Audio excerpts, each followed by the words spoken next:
Kelihatan nggak sekarang? Sudah terlihat? Bapak. Sudah terlihat. Sudah, Pak. Pak. Ya, oke, jadi kalau kita sekarang bicara strategi-strategi,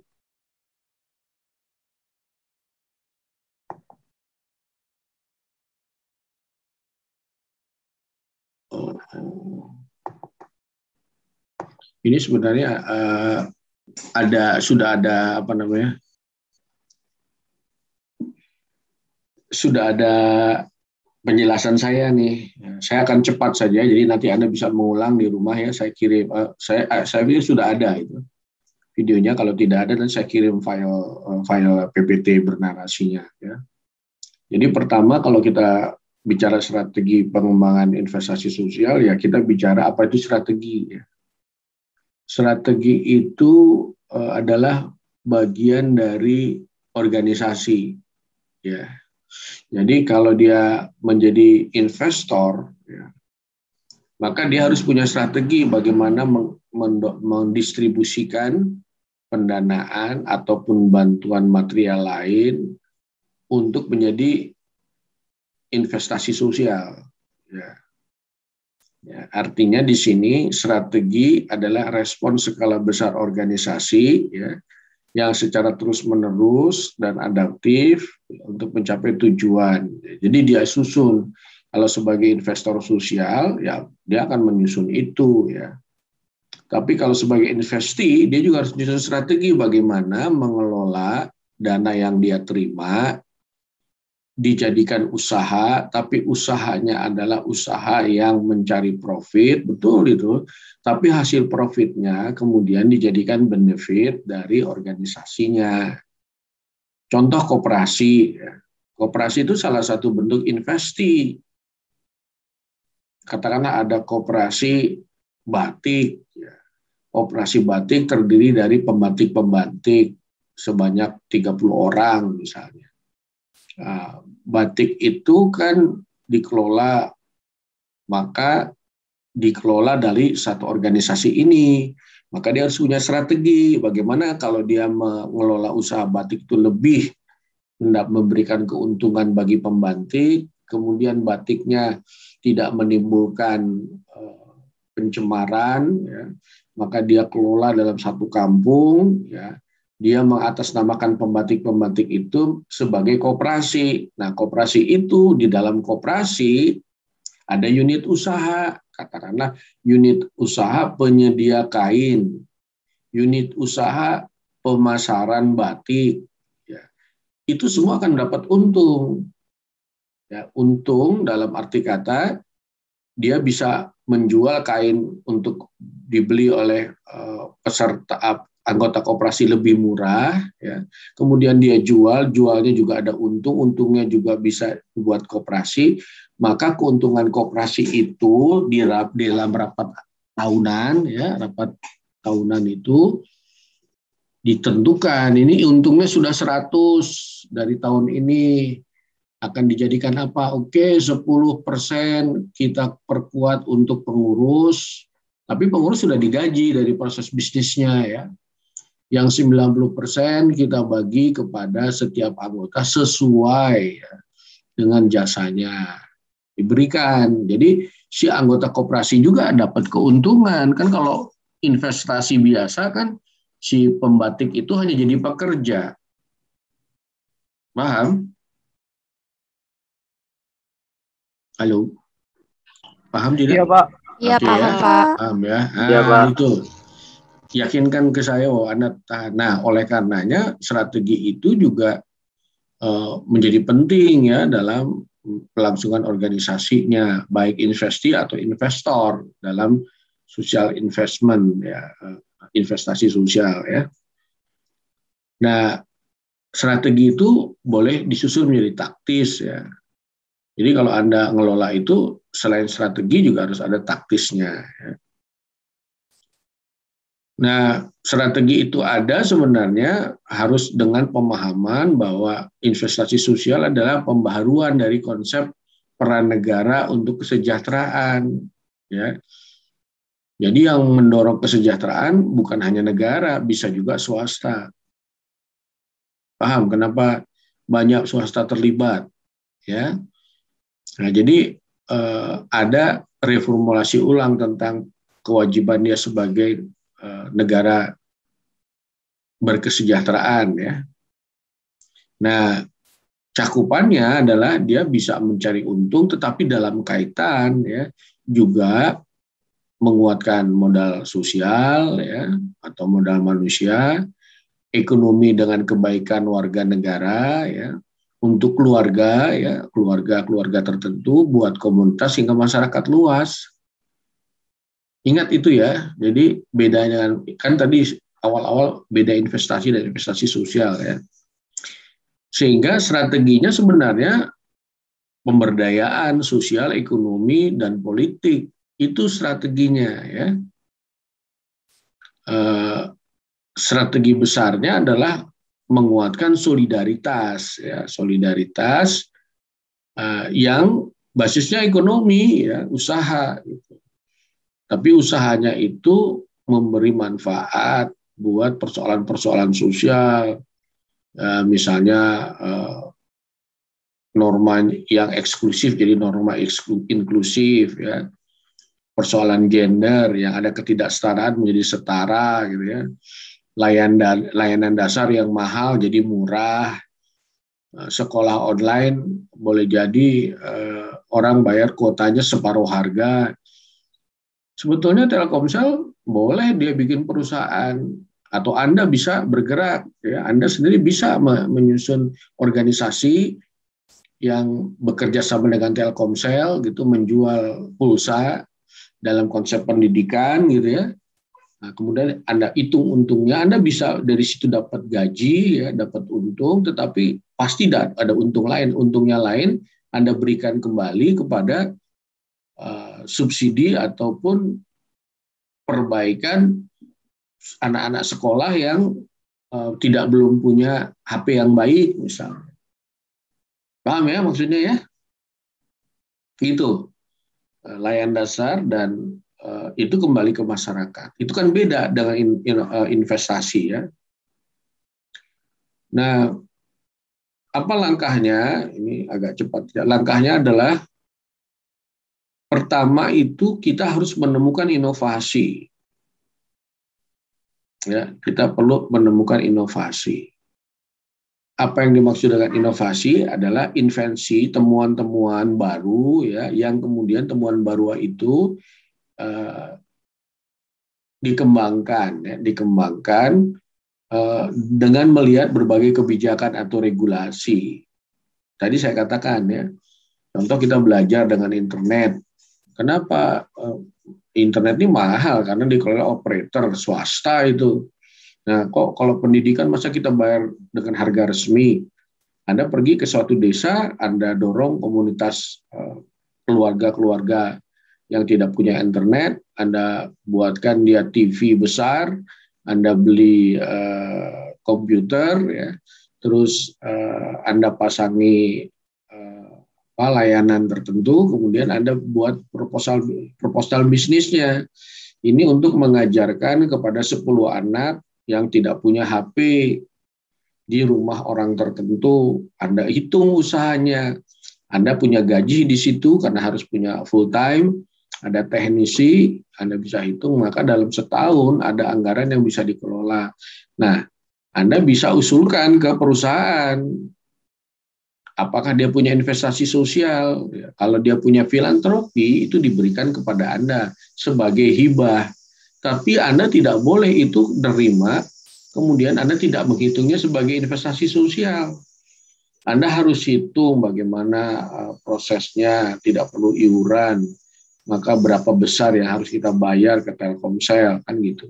TV-nya siapa yang menjadi pembelinya, kan gitu. Apakah dibebankan kepada investasi sosial? Kemudian ada ruangan, ya, bagaimana diatur? Atau boleh bayar, tetapi bayarnya hanya 10% dari harga sebenarnya. Kan Anda membantu itu. Dan itu inovasi. Clear ya? Itu inovasi. Oleh karenanya, mungkin di kuliah-kuliah lain Anda lihat, dalam masa sekarang ini, itu abad kreativitas. Anda tidak bisa berbisnis seperti biasa. Nah, banyak pembisnis-pembisnis sekarang ini adalah pembisnis yang kreatif. Makin dia kreatif, dia makin kaya. Tetapi yang saya dorong jangan kaya karena berusaha dengan cara jelek. Katakanlah jadi buzzer, itu kaya itu, tapi kan merugikan masyarakat. Itu bukan investasi sosial, itu investasi ya. Menjadi influencernya itu yang mana dulu. Kalau influencernya kepada hal-hal yang negatif, yang tidak punya nilai positif, untungnya iya, tidak ada benefit, itu bukan investasi sosial. Tapi kalau yang saya ceritakan tadi adalah inovasi yang bicara profit juga untuk benefit, kan begitu. Nah, kebijakannya ada nggak? Ada regulasinya? Kalau ada, apa langkah operasionalnya? Anda harus susun. Dari situ Anda harus tahu biayanya seperti apa. Ngitung biayanya. Dan harus punya profit. Nah, inovasi sosial bisa dibangun kalau ada datanya. Maka mungkin bagusnya ini data science, inovasi sosial, pembiayaan, kebijakan, dan regulasi. Berputar. Ya, ini tempatnya mungkin agak salah. Harusnya data science, ke inovasi sosial, pembiayaan, ke kebijakan. Terus berputar. Dan itu adalah strategi untuk mencapai partisipasi sosial yang lebih besar dan kemandirian dari masyarakat. Anda kan lulusan kompetensinya kompetensi pengembangan masyarakat. Maka mata kuliah ini diajarkan bahwa Anda harus seperti ini dalam mengembangkan masyarakat. Jangan memberikan bantuan. Kecuali kepada orang-orang yang memang perlu dibantu. Ya, maka data itu jadi penting. Nah, kalau kebijakan apa aja ya sudah ada di situ. Nah, inovasinya juga diperjelas ya. Bagaimana sebetulnya inovasi yang bisa diperlukan kan gitu ya. Kemudian bagaimana menguatkan partisipatifnya melalui proses. Ini contoh inovasi ya. Nah, kelembagaannya juga inovatif ya. Tadi saya sebut kalau Anda yang profit kuning yaitu perusahaan, tapi kalau kegiatan usaha ke arah sosial itu bisa menjadi yang namanya bisnis sosial ya. CSR itu di situ kegiatan kayak CSR yang biru ini yang ini ya. Tapi sudah ke sini ya, itu sudah sosial, ini filantropi ya, jadi ada bantuan sosial. Tetapi LSM juga bisa jadi ya di sini ada di sini dia melakukan aktivitas, tapi bukan mencari untung, dia hanya memberikan mencari dana untuk dana itu dikembalikan untuk bicara misi sosialnya. Oke, sampai sini paham? Halo. Halo Pak, saya pribadi Pak. Udah ya? Pak. Insya Allah paham Pak. Oke, maka coba kita lihat kalau misalnya ini contoh penggerak sosial ya, ada yang namanya agency community development ya, ada aktor CSR. Kalau Anda lulus sebagai punya kompetensi pengembang masyarakat, Anda bisa menjadi pekerja perusahaan.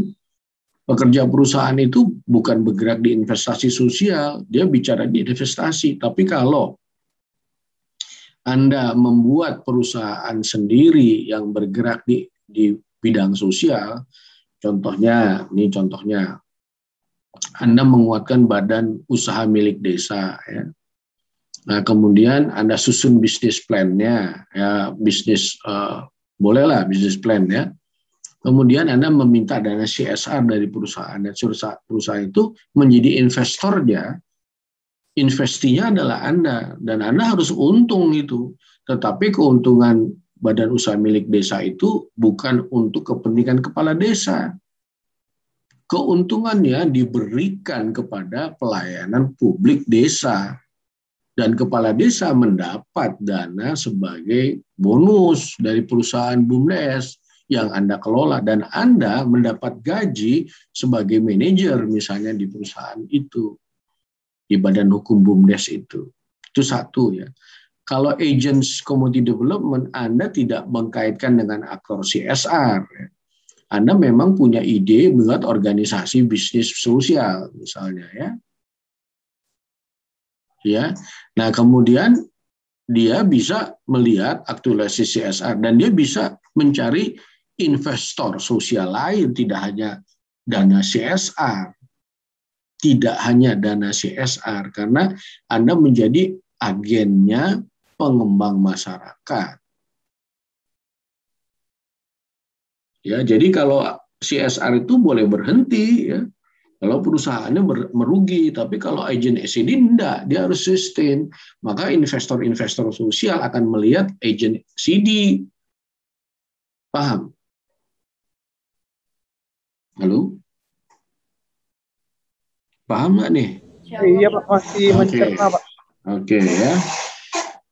Nah, oleh karenanya pembiayaan juga inklusif. Ya, inklusif itu boleh siapa saja selama ada investor di bidang investasi sosial. Ya. Bisa corporate responsibility. Ya. Kalau pada perundang-undangan yang ada, tanggung jawab sosial perusahaan itu tertentu angkanya. Ya. Tapi kalau kita bicara investor sosial yang lain, ya, itu macam-macam ya, misalnya angel investor, bicara investor sosial ada ya, jadi itu juga bisa membuka peluang kita. Ya. Nah, apalagi sekarang ya, kalau kita lihat ada teknologi finansial ya, fintech. Ya. Nah, itu hati-hati. Kalau fintech itu digunakan sebagai investasi sosial, bisa kita lihat apa betul kan begitu. Kalau betul, ya Anda bisa manfaatkan, Anda bisa punya, Anda sudah punya pekerjaan sebelum Anda lulus. Ya, saya ada mahasiswa semester 6 di salah satu perguruan tinggi, tidak terkenal, tapi kreatif dia. Dia melihat bisnis besar yang dikuasai oleh sekelompok orang adalah burung walet. Maka dia mencoba membangun usahanya mengelola penjualan burung walet.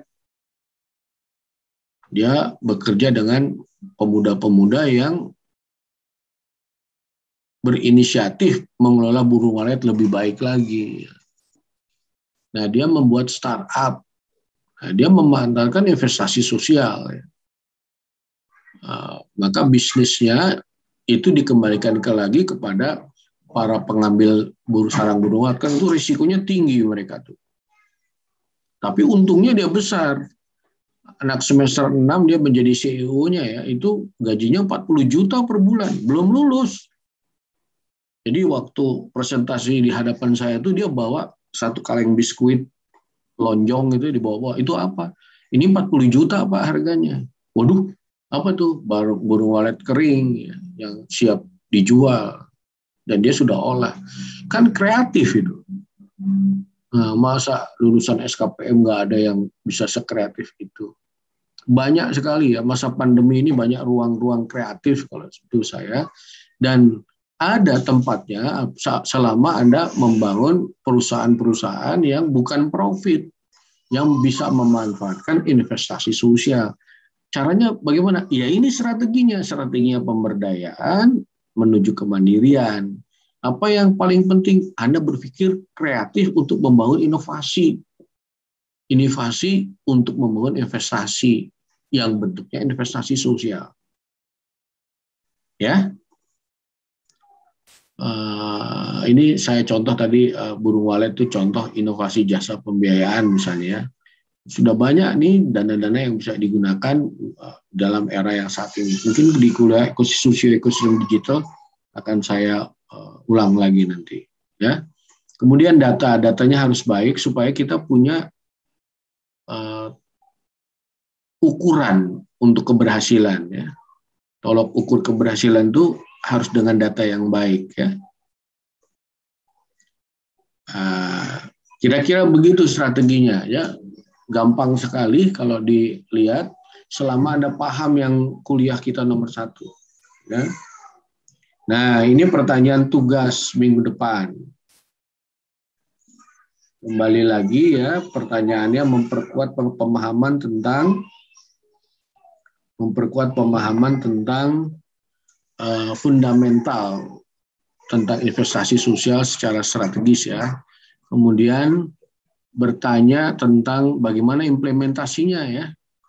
Apakah ada ruang kebijakan yang diperlukan ya. Kemudian mengapa itu diperlukan ya. Dan mengapa data itu penting? Tadi sudah saya katakan, itu ukurannya TUK. Nah, minggu depan saya harap Anda mulai presentasi yang belum ya, presentasi 7 kelompok ya jadinya. Tadi sudah ada 3, mungkin ada 4 nanti. Nah, sehingga bahan kuliahnya saya akan beri lebih awal di grup ya. Tolong Anda belajar juga bahannya, sehingga nanti bersambungan dari Anda presentasi, bersambungan dengan bab berikut, karena akan berkaitan dengan kapital sosial dan pengembangan masyarakat. Ada pertanyaan? Pak, buat presentasi PPT-nya PPT biasa atau narasi, Pak? Yang mana? Yang minggu depan. Yang ini, yang saya beri. Narasi Iya, PPT bernarasi. Nanti saya kirim ke Kang Teddy ya. Oke, Pak. Nanti biar kalau Anda mau minta silakan. Sebetulnya ada videonya itu, sudah ada berbentuk video. Begitu. Jadi siapa nih? Masih mencerna Pak Trisna. Ya, coba cernak jangan sendirian, ajak diskusi temennya. Terus diskusikan saat praktikum, ya? Ada pertanyaan lain? Untuk tugas yang minggu depan itu bentuk PPT-nya PPT biasa atau PPT bernarasi ya Pak? PPT biasa. Anda yang menjelaskan, ya. Tadi Anda saya lihat pakai PPT bernarasi ya? Iya Pak. Tapi bagus juga sih kalau Anda ber-PPT narasi, kalau tidak sempat presentasi kan saya dengar. Kan ada 4 lagi, mungkin minggu depan kita bikin 3, ada 1 tuh yang nggak sempat presentasi. Kalau gitu bernarasi aja lah supaya saya bisa dengarkan bagaimana Anda menjelaskan.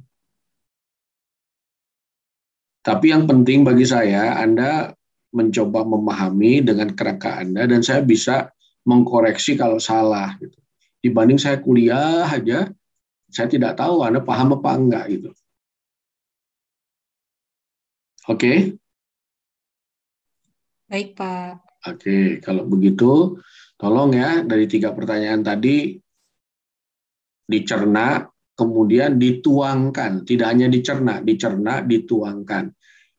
Sehingga saya tahu, oh Anda paham, atau Anda meleset, atau Anda betul, gitu kan. Siap, waktu kita sudah lewat, 11.44, lebih dari 4 menit. Selamat belajar ya, bahannya nanti saya berikan ke Pak Teddy. Anda boleh mencari buku di mana saja ya, selain buku yang saya beri, Anda silahkan cari ya.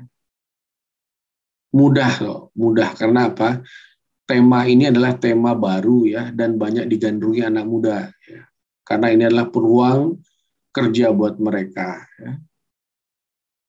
Dan saya tidak mau mahasiswa SKPM yang sangat penuh talenta ketinggalan zaman. Oke? Anda mulai memasuki arena ini sebagai pengetahuan, kalau bisa Anda juga mulai berkiprah ya.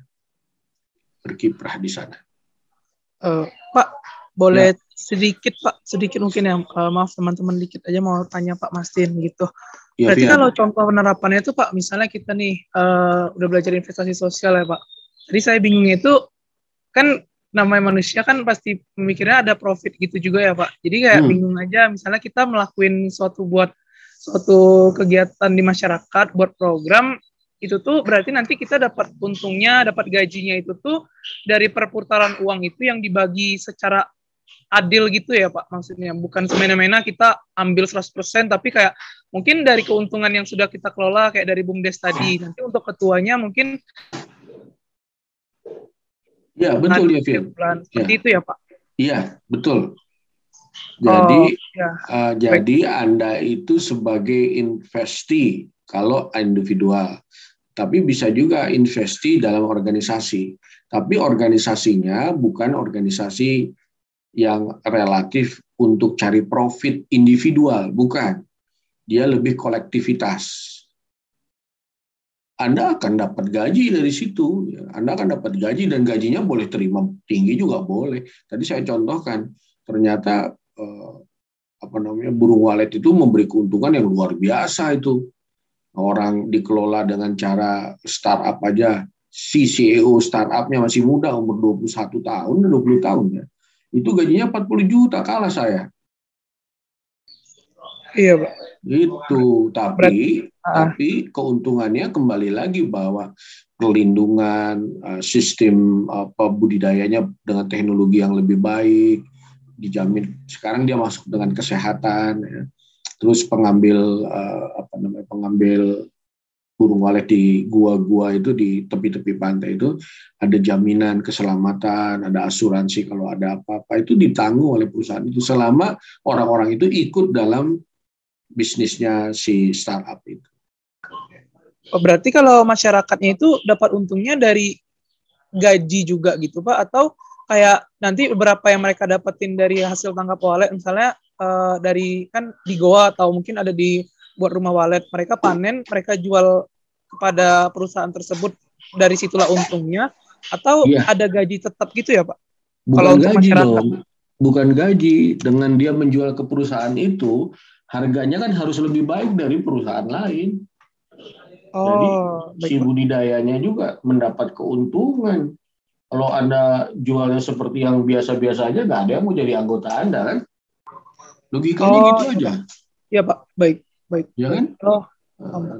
Dan ada jaminan, katakanlah sudah dapat untungnya harus dibicarakan ke mereka. Ini saya kasih bonus buat Anda untuk tahun ini. Siapa nggak suka, nggak seneng kan gitu. Iya, berarti kayak CSP perusahaan ya Pak. Benar saya baca yang Nestle itu kan Pak, dia bagian ada coklat. Terus dia tuh kayak berdaya ke masyarakat dan belinya dari masyarakat itu. Berarti masyarakat mendapat untung kayak gitu ya berarti Pak? Iya. Yang coklat itu adalah organisasi bisnis yang dibentuk oleh Nestle. Tetapi berbeda dengan Nestle-nya, dan Nestle tidak ambil untung di situ. Karena semua pengelolaan di perusahaan yang mengelola masyarakat. Nah, si Nestle punya duit, dia bisa melakukan investasi sosial. Beda ya. Nah, biasanya itu menggunakan CSR program. CSR program itu di sebelah kiri, itu kepentingan perusahaan. Itu oke, itu namanya juga investasi sosial. Tetapi ada yang langkah-langkah yang lebih di tengah-tengah. Tadi ada yang disebut social enterprise. Social enterprise itu di tengah-tengah. Koperasi juga di tengah-tengah. Karena apa? Koperasi dia berdiri sendiri, mandiri. Orang yang berhimpun itu memiliki koperasi. Koperasi itu memiliki perusahaan. Kalau untung, ya, koperasi untung itu akan dibagikan ke seluruh anggota. Dan dia kan beruntung artinya. Oh, baik. Ya, Pak. Berarti yang program CSR tadi itu ya kerjasamanya dengan koperasi gitu ya, Pak. Berarti investornya perusahaannya, yang investinya itu adalah yang koperasi tadi, tapi melalui kerjasama dengan program dari perusahaan ini yang CSR gitu ya, Pak. Berarti. Iya. Itu salah satu bentuk bagaimana investi mendapatkan investasi sosial dari corporate social responsibility activity. Baik, Pak. Terima kasih, Pak. Itu tapi itu sisinya nanti saya gambarkan deh. Itu sisi yang dekat perusahaan. Tapi ada juga sisi yang ke sebelah tengah. Ke tengah itu adalah ke tempat-tempat sosial, ya. Layanan publik dan sebagainya. Itu juga bisa. Gitu. Ya. Kalau kayak gitu berarti dapatnya dari pemerintah gitu ya sebagai investornya, Pak ya? Tidak atau hanya dari pemerintah. Apa yang banyak yang tadi Bapak sebutin yang banyak itu juga ya Pak? Dari mana-mana dananya? Dari mana-mana. Karena memang ada yang penyokongnya. Dari itu saya tanya, apa itu investor sosial, apa investasi sosial gitu loh, Yofian. Oh iya Pak. Buat yang lain dengar ya. Supaya yang investor sosial itu bukan hanya pemerintah, swasta juga banyak. Bahkan ada lembaga-lembaga khusus yang menyediakan itu. Oke. Gitu. Baik Pak. Terima kasih Pak. Oke. Dah? Ada lagi yang mau tanya? Kalau tidak ada, ada lagi? Nah, kalau tidak ada, selamat. Ini udah lebih nih waktunya. Selamat belajar dan kita ketemu minggu depan ya. Kang Teddy, terima kasih fasilitasnya.